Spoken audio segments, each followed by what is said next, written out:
Good morning. Thank you, everybody, for being here this morning.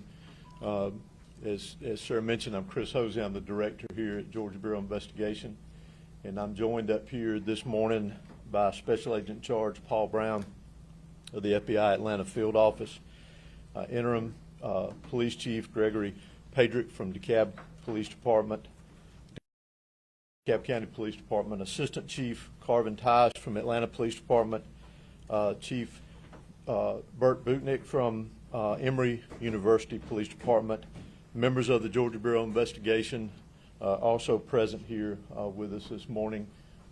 Myself and SAC Brown will be the two speakers this morning. We will open up for questions towards the end, and we will address those questions ourselves. The others up here this morning will not. They are here for solidarity, obviously in the loss of one of our own this morning.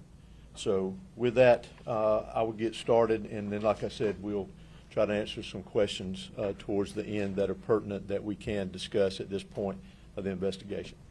As Sarah mentioned, we're here this morning to provide further information and updates regarding the investigation into the incidents that occurred last Friday afternoon, August 8th, near the CDC and Emory University. Firstly, and most importantly, our hearts and prayers go to the family, friends, and colleagues of DeKalb County Police Officer David Rose, who was killed in the line of duty during this incident. He served with honor, courage, and unwavering dedication. His sacrifice will never be forgotten, and his commitment to protecting others is a profound testament to the very best of the law enforcement profession. Again, our thoughts and prayers go out to his family, his agency, and the community which he served. Our investigation obviously began on Friday afternoon and continued throughout the night into early Saturday morning. And as I mentioned earlier, that investigation continues as we speak through our agents and assisting law enforcement conducting numerous interviews, collecting evidence, and that evidence being analyzed as well. Concerning the shooter in this case, Patrick Joseph White, during our investigation, and as lastly on Friday evening, late Friday evening, his family was fully cooperating with the investigation. Our first encounter with the family came late Friday night into Saturday morning when agents and assisting law enforcement met with the parents at their residence. Here's what we can release at this time regarding the shooter and the circumstances around the investigation to this point. The shooter had no known criminal history. Evidence in this investigation indicates that the shooter had recently verbalized thoughts of suicide, which even led to law enforcement being contacted several weeks prior to the incident. A search warrant executed at the residence of the shooter revealed written documentation that expressed the shooter's discontent with the COVID-19 vaccinations. These documents are currently being examined by GBI certified profilers, and they are being shared, have been shared, and will continue to be shared with the FBI Atlanta Field Office. Preliminary information from DeKalb County Medical Examiner's Office indicates that Officer David Rose's injuries were caused by one of the shooter's weapons. The shooter died from a self-inflicted gunshot wound. Further forensic testing of the firearms evidence will be conducted by the GBI Crime Lab. Additionally, over 500 shell casings have been recovered from the crime scene area. A total of 5 firearms, along with other evidence, has been recovered from the scene and will be submitted for further forensic testing. Close to 200 rounds impacted 6 of the CDC buildings. Electronic items seized in the case are undergoing digital forensic examination, and agents have and are continuing to conduct numerous interviews, review video evidence as well that was recovered. Currently, addition to that, currently our investigation reveals that the rounds fired by the Emory police officer did not strike the subject.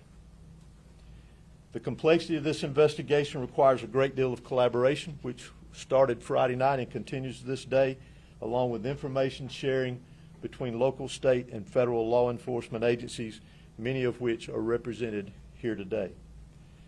We don't anticipate any further updates at this time. However, if anything pertinent is developed concerning this investigation, you will be notified and it will be posted on our website. I'll now call Special Agent in Charge Paul Brown to the podium. Thank you, Director Hosey. I'm Paul Brown, the Special Agent in Charge of the FBI Atlantis Division. Thank you for being here with us today. First, I want to recognize Officer Rose, who responded, one of the first on the scene, and died a hero protecting his community. Our thoughts and prayers go out to Officer Rose's family, friends, and colleagues. So the FBI responded along with our partners Friday night. And as Director Hosey said, with nearly 500 rounds fired and nearly 200 rounds striking facilities on the CDC campus, that's been a focus of ours to process that scene. So late into Friday night, members of the FBI SWAT, along with special agents, went through room by room, clearing the facilities on the CDC campus to make sure no one was struck, there was no victims on that campus with that many rounds being fired onto the campus. I'm glad to say that everyone was safely evacuated, to include all the children in the daycare, and they were reunified with their families. We then worked with the Atlanta Police Department evidence technicians, the FBI's evidence response team, to document the shots into the facility and continue to assist the investigation. I've made every resource available within the FBI to Director Hosey, the GBI, and our partners to assist this investigation. We'll continue to do so. Thank you. As I mentioned earlier, we know that we have recovered video evidence, continue to examine that. We encourage anybody. We know that there's a lot of cell phones out there, that if there's video evidence that would be pertinent to this investigation, or if they have information that they can provide to the investigation, to please contact us. As you know, that can be done through our tip line at 1-800-597-TIPS or 1-800-597-8477.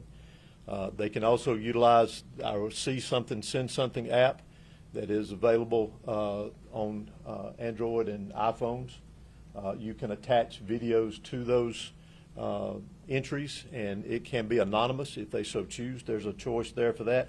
And also on our, it can be submitted online through our website. That we can provide that information if you need it. So at this time, we will open up briefly for some questions. Hey there, Skylar Henry with CBS News. One of the things that we've heard from healthcare workers over the last several days is that they've been concerned about threats based off of misinformation and disinformation tied to vaccines. Is there an assessment, either from you or from Special Agent in Charge, about the threat level as it relates to healthcare workers? Has there been an uptick in the days since or prior to? Threats of that nature is always something we take very seriously and we look at. We've not seen an uptick, although any rhetoric that suggests or leads to violence is something we take very seriously. So that's something we're very sensitive to. We're going to respond to quickly should we see it in the future, but although we're tracking it, we're sensitive to it, we have not seen that uptick. Director, you talked a little bit about the investigation so far. I noticed we haven't seen a good picture of the suspect itself. Will you guys be releasing one? And then, because of so many rounds, can you discuss what kind of weapons were used? I know there were probably 2 rifles and a shotgun and some handguns, but that's a lot of rounds. Can you talk about how he was able to put those down on that building, if you don't mind? So, first question with the picture. We'll be sending that picture out later this afternoon. What we do encourage is that the public remembers the face of the officer this next week, especially. I'm not here to publicize the individual, but we do see the importance of that photograph being put out. It will not be on our website, but we will provide it to you here today. Secondly, on the 5 firearms that were recovered, it was a mixture, I believe, of, I know, rifles, a shotgun, and maybe a handgun. I'm not completely sure on that. The majority, I believe, of the shell casings recovered were from a long gun rifle. Were those weapons registered to him or somebody else? Do you know when they were purchased, how, where? Don't know when they were purchased. Thanks to great work and quick work by ATF on Friday and Saturday and over the weekend, it was determined that the weapons belonged to the father. And as we mentioned, he was interviewed over the weekend, but they did belong to the father. Can you give With us 200 any more? rounds, I think you said 200 rounds impacting 6 CDC buildings. We know that there was the daycare there. Can you just give us a sense of the proximity of those rounds to people who were there and what level? I'm not sure of the location. How serious this could have been. I'm not sure of the locations of the rounds that were impacted there. And it was, I believe I mentioned, it was up close to 200 rounds that impacted 6 different buildings. And the exact locations of where the round struck, I'm not familiar with. Can you give us any more specifics about the evidence you said you found regarding whites' discontent with the vaccine, like what that looked like, or what we know, if we know anything else? It was, we're basing that off some of the documentation that we recovered. I would describe it as more of a public awareness. There was no direct threat, as I'll refer to it within it, but it was his making the public aware, in his words, of his discontent with the vaccines itself. You suggested that the suspect was on law enforcement's radar in the weeks prior to the shooting. Was that mainly about his own welfare and his suicidal ideations, or was there any indication that he might carry out some sort of violence? Well, we're aware that there were law enforcement contacts made with him prior to it. We know within weeks prior to it. Currently this time, our investigators are getting with the law enforcement that made those contacts and finding out what the details of that were. We know that according to a law enforcement source that during the warrant you guys may have found some medication that he was on. Can we talk about maybe his health makeup just a little bit at this point? Do you have any indications about was he suffering from any mental health issues that he had medication for? Can we talk about that at all? I can't speak to that at this time. When you said there was some public awareness in the documentation that you found, are you talking about social media posts, or what do you mean by that? No, just basically the overall content of one of the documents was more of wanting to make the public aware of his distrust of the vaccines. There was one of the 911 calls where it sounded like it came from his father that he had spoken to a specific officer before. Was that with the CDC or Emory? And I mean, did they have this man's name on their radar before this? Not to my knowledge. I've not heard the 911 call, but I'm sure we will at some point and dig into that and see where it is pertinent to the investigation. But I apologize. Is there protocol in place when someone has suicidal ideations to restrict them from being able to access weapons, or how was he able to access them? So all indications in our investigation was that they were secured and that he forced his way into the safe that contained the weapons. A lot of CDC employees are worried about returning back to the building. They're working from home mostly this week, but are there any plans to work with them to up security in the area, or has there been a conversation about what that looks like moving forward? Well, Paul may have more to add to that, but I know at our level we are in communication with CDC security, providing them any information that they need concerning now and in the present for security purposes, and we'll continue to do that with them. Anything to add to that? That's right. And we'll work with them on doing a threat assessment to their facility. And certainly, if we become aware of any threats to their personnel or their campus, we'd make them aware of that and take steps to protect them. I know a couple CDC employees asked maybe would there be physical changes to the outside of the building. I don't know if you would even have that in your purview, but could you talk about whether or not there would be any physical changes to maybe either the guard shack or the building that faces the street like this one does? I wouldn't be in a position to answer that for the CDC.